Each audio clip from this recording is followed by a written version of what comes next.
Good morning, everyone from Good Shepherd, and thank you, Father, for celebrating Mass with us this morning.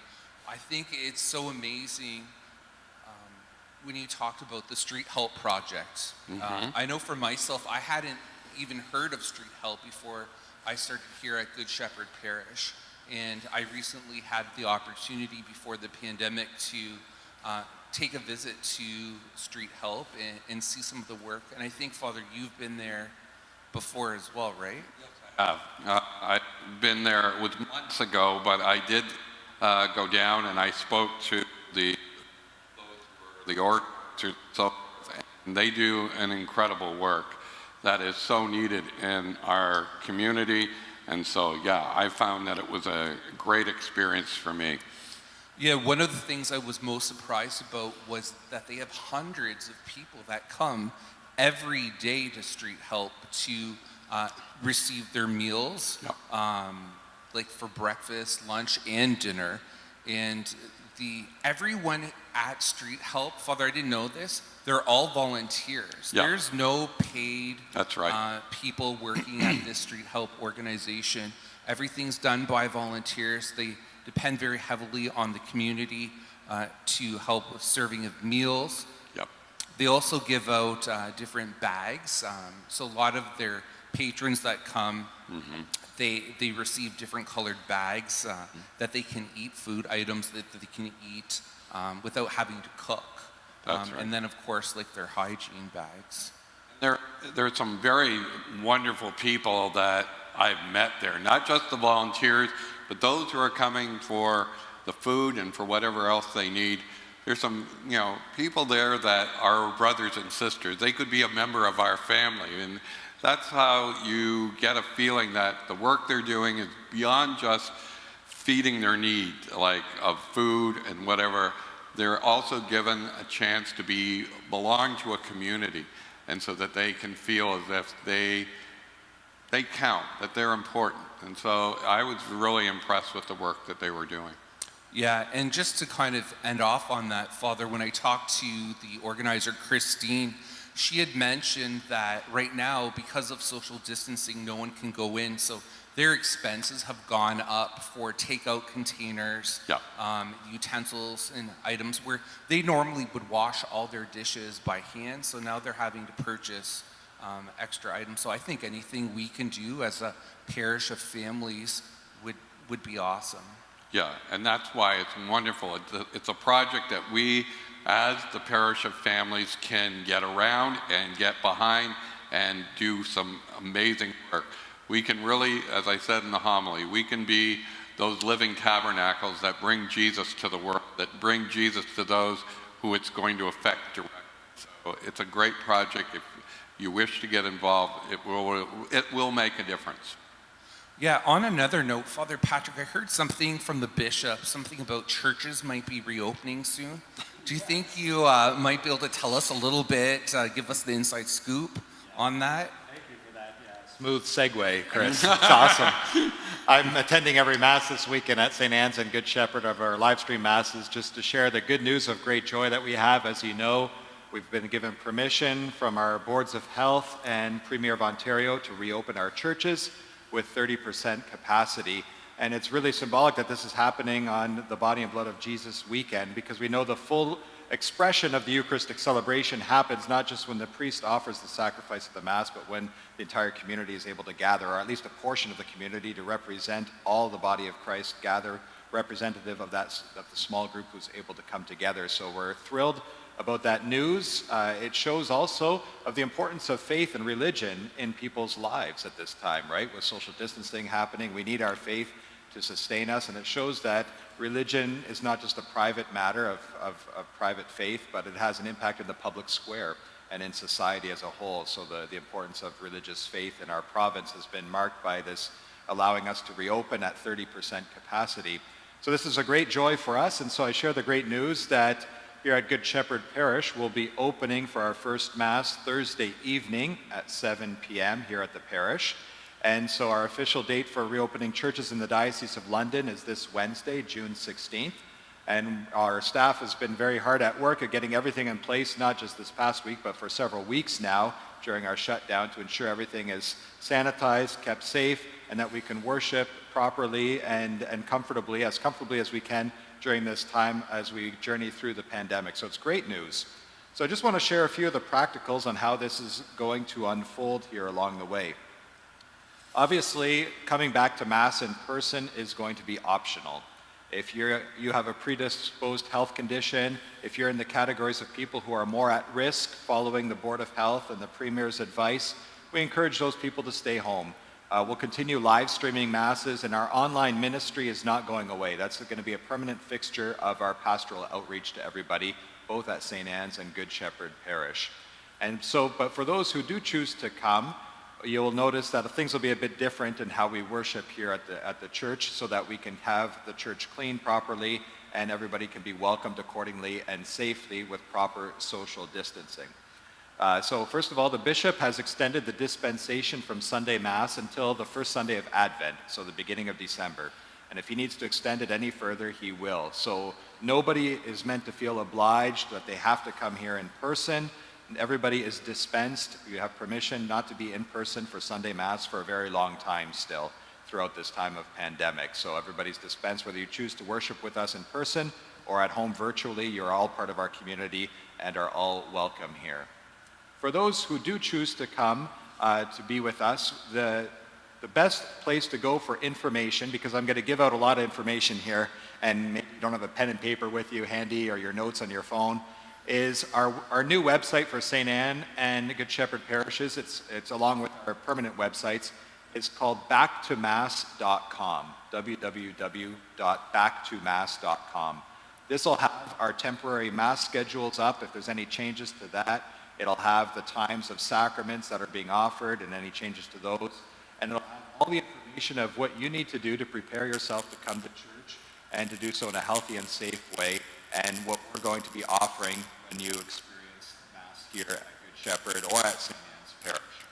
So first, the kind of temporary Mass schedule during this time of 30% capacity.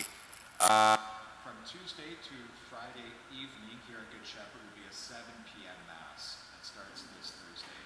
So 7 p.m. Tuesday to Friday. If you're looking for a morning Mass, it's 8:30 a.m. Monday through Saturday at St. Anne's Parish.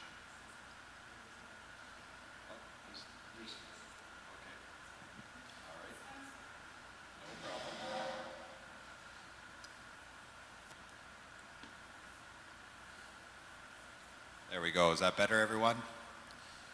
Yeah, awesome. Yeah, so once again, there are temporary Mass scheduled during this time of the 30% capacity. Weeknight from Tuesday to Friday, 7 p.m. Mass here at Good Shepherd. In the morning at 8:30 in the morning, Monday to Saturday at St. Anne's.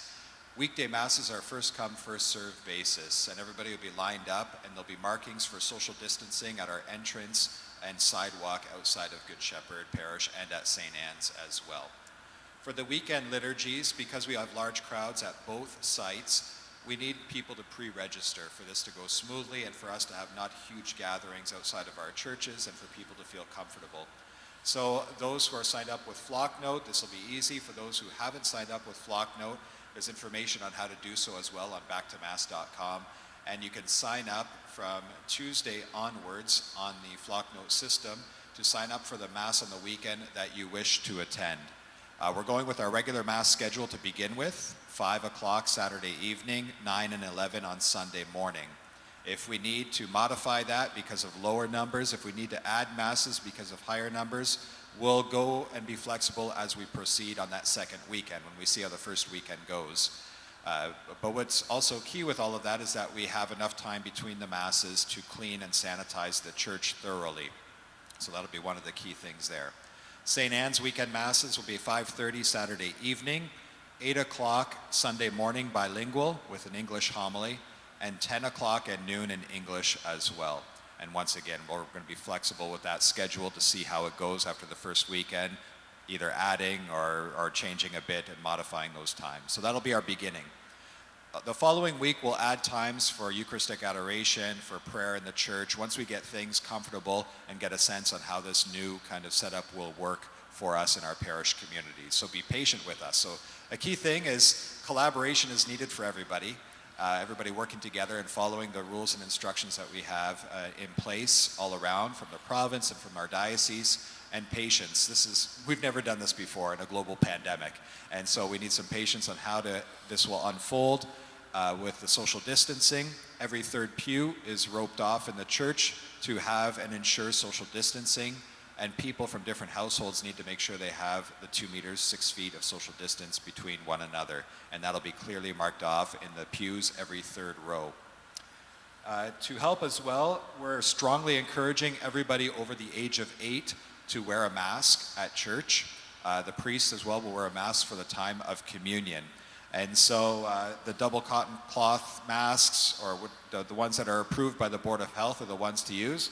They don't have to be the Montreal Canadiens mask here that I have, but it wouldn't be bad. It provides lots of defense, and it's good along the way.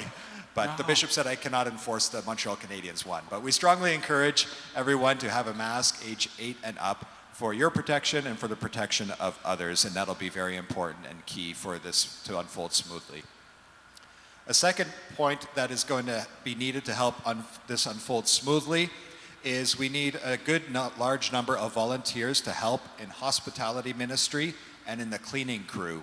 So we're going to need several volunteers to help with hospitality, greeting people at the door and ensuring that social distancing, and then ushering people right to their pew and helping out with the flow of communion, and also ushering people outside of church afterwards.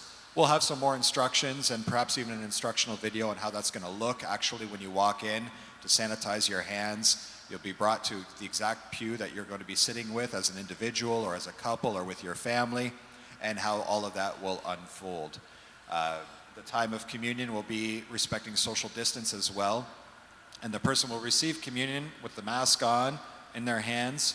The priest has the mask as well. And then the person will step aside 6 feet to the left or to the right, take off one part of the mask and receive the Eucharist at that time and put the mask back on. So this is a few of the details there on how that will unfold in the worship space. Keep in mind that if you want to, for lack of a better visual, think of boarding and unboarding an airplane. It's going to be very similar in the sense that it needs to be done orderly and to avoid people clumping and gathering together in large groups so that there's social distance always kept along the way. For the sacrament of confession, we're going to have a day of all-day confessions this Friday, June 19th, for the Solemnity of the Sacred Heart of Jesus. It'll be outdoors. It looks like it's going to be a beautiful day. It'll be on the front lawn of St. Anne's Parish around the Sacred Heart Monument around the front lawn. Look for some shade and you'll find a priest there with a chair 6 feet distant and a screen for those who want the anonymous confession and for the time of the Sacrament of Reconciliation. On Saturdays, the regular reconciliation times will take place as well. Great. I think that's kind of the most important part of it all. Many of you have been joining us online from different parishes, and it's great. We're so happy you have joined with us for our online ministries, which will continue as well, and you're always welcome to join us online. One thing to keep in mind, though, is that these instructions that I've given there today are for St. Anne's and Good Shepherd parishes. So if you're watching us from St. Jerome's or St. Simon and St. Jude in Bell River or elsewhere, please get in contact with your parish priest and staff for particulars and instructions for those parishes as well. I'm getting messages as I go. First one. Okay, so the Mass times are not yet on the backtomass.com website. They'll be up there shortly, but just keep them in mind. It's our regular weekend Mass schedule here at Good Shepherd. So that's something that's easy there that you can keep in mind with. Great. Am I missing anything? You don't want to leave me with that, but do you? No. Just kidding. Great. Just once again, collaboration, cooperation of all. We know this has been a difficult time, and so we're all happy that everybody can come back and worship. But the last thing that we want is for an upsurgence of the virus again. So we want to be keeping everybody safe, this church clean, very well and sanitized, and we don't have to want to close our doors again. So we want to avoid that completely. So we're not yet back to normal as the way things were, so keep that in mind. All of this is temporary and flexible, and we kind of move as we need to. Your patience and our patience is important too as we move forward, and also unity in our parish. that we should not be judging people who decide to stay home and worship from there for personal reasons, just not feeling safe yet to come out and about. And those who choose to attend should not be judged either as being, risky or radicals or anything like that. We need to be united as one body in Christ. The Board of Health and the government feels it's safe enough to gather at 30% capacity, so no judgments on anyone. We're all part of God's family. We're all welcome the way we're worshiping right now during this time of pandemic, and so we want to stay united that way. And be assured of our ongoing support. We'll give you updates and information as we go, but that's the launch for the opening. Just to clarify, they can volunteer at backtomass.com as well? Correct. You can volunteer at the website backtomass.com or just contact the parish. Send an email to our parishes, Good Shepherd or St. Anne's, and you'll be able to volunteer there. That'll be a key component of how many masses we can offer and what times will be the numbers of volunteers that are able and healthy enough to do so to provide those services there because we need a good crew for that turnaround to happen. Yeah. Awesome. But good news indeed. We're excited, but we want to do this well. And so we want to make sure we have everything in place. So this Thursday, 7 p.m. will be the first Mass here at Good Shepherd Parish. And remember, what we're working towards is by following what the Board of Health is telling us and the bishop, we want to move towards the day when we won't have to have some of these things in place, that we can be close to what we had before the pandemic started. So that's what our goal is. So we need to work together. And I believe, and as Father Patrick believes, and Father Paul, we believe we're going to get there. And I think if we do this right, we'll get there sooner than we think. Yeah. Well, thank you everyone for joining us today, and we look forward to seeing you online this week. Have a great week.